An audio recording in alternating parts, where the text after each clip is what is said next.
I'm going to do my own version of Harris's name. Outnumbered overtime. OT, baby. I did that once and somebody captured it and it lives in infamy. All right, why Buffy the Vampire? Why does that excite you? Well, she's a legend. Okay, and so what happened? No, you're thinking of the wrong one. Followed me on Twitter. Okay. Yeah, that's pretty cool. I think David Asman on the live version got very excited about that. Do you Twitter or no? I do a little bit. But does anybody want to share with us their top, somebody who you got really excited with followed you? Elijah Wood. I have. Oh, really? Ooh. Yeah. I have a few. Mike Judge, who created Beavis and Butthead, who created Silicon Valley, and may he rest in peace, Wes Craven followed. Oh, my goodness. Oh. And Peter Mayhew, who plays Chewbacca, follows me, as does Mike Judge. And you know what? Actually, Ruth Buzzy, I think she follows a lot of people. Ruth Buzzy. But Ruth Laughing. Buzzy, oh, my goodness. She is an icon for female comedians in this country. She did things that, along with Carol Burnett, that really... you skipped somebody, though. Ben Stein. Ben I bet Stein he follows you every. He's not on Twitter. No. Wow, that's surprising. Well, if he was, you'd be following you every day. Kelly Slater follows me. Ooh. I have the hots for Kelly Slater, big time. I follow him on Instagram in a really. I hate to say, I don't know who that is. The greatest surfer who's ever lived. Oh, yeah. Okay. I stalk him on Instagram. Does he know your husband? Way. I've known Kelly for 23 years. Oh, okay. We paddled out at Cocoa Beach, one of my greatest memories ever. And we were in the ocean, and he brought a camera wrapped in 3 plastic bags as John Glenn entered the atmosphere on the space shuttle. And so Kelly and I have a selfie of us on surfboards with the white trail of John Glenn smoke behind us. And you know what? He's pretty cool. I met him when he was on your show, and he's a really nice man. Yeah, he's awesome. Sorry, he's a dream logging on. What do you want? I'm still reading Twitter.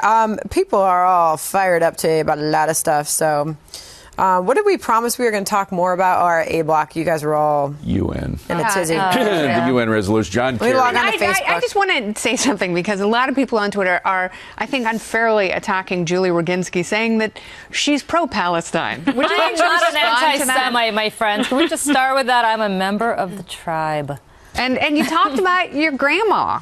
God rest her soul. And let me tell you something. I used to spend my summers there every year. I remember the shelling going on during the Lebanon War. Wow. In the early 80s. I have had friends who've been victims of terrorism in Israel. Were you shocked, though, at the tone that John Kerry took? I am shocked at the following. I am shocked that John Kerry, on his way out the door, would pick this time and this place to lecture Israel on anything when I have never seen a lecture like that towards anybody else. An hour and 45 minutes. Why? But I will also say this. I think Bibi Netanyahu, you can be, and this is the part where I think people don't understand, you could be pro-Israeli as I passionately am.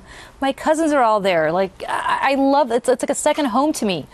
But if you could be pro-Israeli as I passionately am and still think that Bibi Netanyahu is leading Israel off the cliff. And just because you oppose settlements and just because you oppose them for the same reasons that a lot of Israelis do. But the point is this resolution was much more than just about settlements. It moved the border back to pre-1967. The Wailing Wall would be unavailable to Jews. There are all kinds of things that this resolution does. The resolution was awful. What Kerry was, let's separate the two. The resolution was awful. What Kerry was proposing was pre-1967 borders with land swaps. There's no way on earth, and I spoke to my cousins about this who live over there, they have said, take the West Bank, leave us Jerusalem. And I said, okay, great. So which part of Jerusalem are you talking about? What Kerry was proposing was the resolution, Julie. No, he wasn't. Yes, he was. He was behind the resolution. Yeah, he was rationalizing and defending the resolution the entire time. He was saying that he go to pre-1967 borders with land swaps. The land swaps part is very important. It means that the Western Wall will never be part of a Palestinian state. No. He said the West Bank is there in the first sentence of the resolution, and the United States was okay with the resolution. I haven't seen the evidence, the Israeli evidence that suggests that they were actually behind the whole thing, but they were okay with the resolution, okay enough not to veto the resolution. Can I say this about the resolution real quickly? I'm sorry. Abstaining is the same thing as voting for it. This resolution is completely meaningless. The UN has been voting against Israel nonstop. No, and what has it done? This sends a message to the world. That Israel's on shakier ground than they thought it was. Well, Israel is on shakier ground in the following sense. This is what I strongly believe. Bibi Netanyahu, and again, I want to stress, you could be pro-Israeli and be anti-Netanyahu the same way people could be pro-American and hate Barack Obama, right?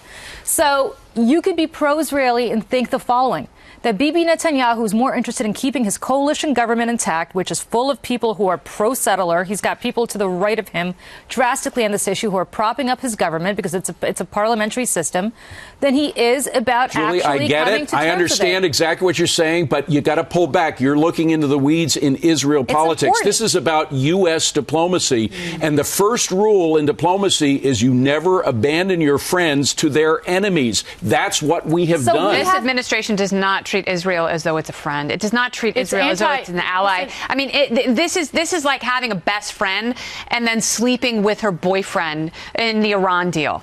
President Obama and this administration, they are anti-Netanyahu for a number of reasons, but they're also anti-Israel with this. I think that was utterly clear in that speech that Kerry gave. Yeah.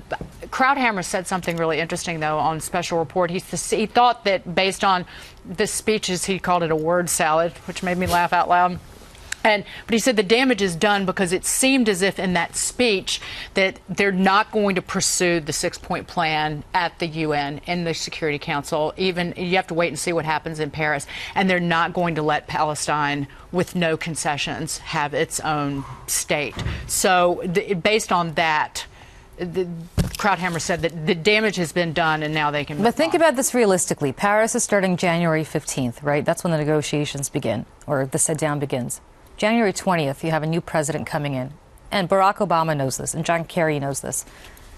Nobody's expecting Donald Trump just appointed somebody as ambassador to Israel who wants Israel to annex all the settlements and just make it part of, this is it, from the Jordan to the sea. And I mean, that to me is something that some Israelis believe, but a great number of Israelis don't agree with. So to say that just because you're supporting the Netanyahu government, you're somehow pro-Israel, or if you're opposing Netanyahu government. I don't think that's what anyone's saying. I don't think it's about Netanyahu. It's about Israel. It's about Israel and how the world. I mean, and just look at how many sanctions and resolutions the UN has passed against Israel. Agreed. It's like, what about Syria? Agreed. The UN is a horrible body. What about Iraq? What about Afghanistan? What about Pakistan? Did anybody here actually read Samantha Power's speech? Because I think it's actually very instructive for people to read it. The speech that she gave at the UN before the abstention. I think it's an incredibly instructive speech. No. Because she's give us the highlights. But let me tell you why it was instructive. Okay. She spent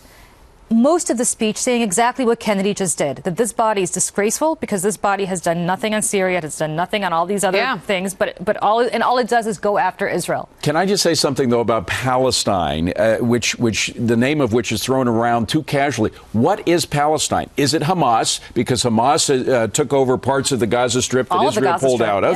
Yeah. Is it the Palestinian Authority, which used to be the PLO? We were talking about corruption in the UN. Corruption in the Palestinian Authority is beyond belief. The Palestinians have blown an opportunity over the past 15, 20 years to present themselves with a group of leaders who are decent, honest people who are willing to work on, like you mentioned, a married couple. If it was just between two responsible adults discussing this thing, yes, we would have had a solution by now. But it's not. It's between a group of people that lean towards terrorism and that are terribly corrupt, and then the Israelis. But David, that speech was all about Israel and the problem of Israel when we heard Kerry speak. It was not about. Could you imagine another world leader standing up and going on and on for an hour and 20 minutes about the United States? Wagging his finger at upset people would be in this country. Can we just get? I felt Obama did the same thing right before the Brexit vote. I felt he went over and was telling people in the UK. I agree. How to vote. Can we get to the crux of what you're saying? Despite the fact of who are the Palestinians, there are millions of people who are Palestinians or consider themselves to be Palestinians living on territory that is now controlled by Israel, right? By the way, you know where most of them live, most of the Palestinians? In Jordan. I agree Jordan with you. is 85% Palestinian? I agree with you, but if Jordan wanted to take the West Bank, by the way... Change the name of Jordan to Palestine. Fine. How about that? Fine. And John Bolton had an interesting proposal, which is that Egypt takes back Gaza. The three-state solution. And I think it's a great proposal, except for the fact that, of course, Jordan wants no part of it and Egypt wants no part of it. The royals in Jordan want I no want to part add of it. one thing, though, that when we talk about what the Obama administration did to Israel in the last week, we don't view it in a vacuum. We don't view it as just Israel. We view the way that they have treated terrorists and how they've coddled them in 8 years, and that's why we view it a different way. All right, lovely to have all of you. Thank you. Oh, there's my microphone. Okay, I'm getting up. She hates us. She's getting out of here.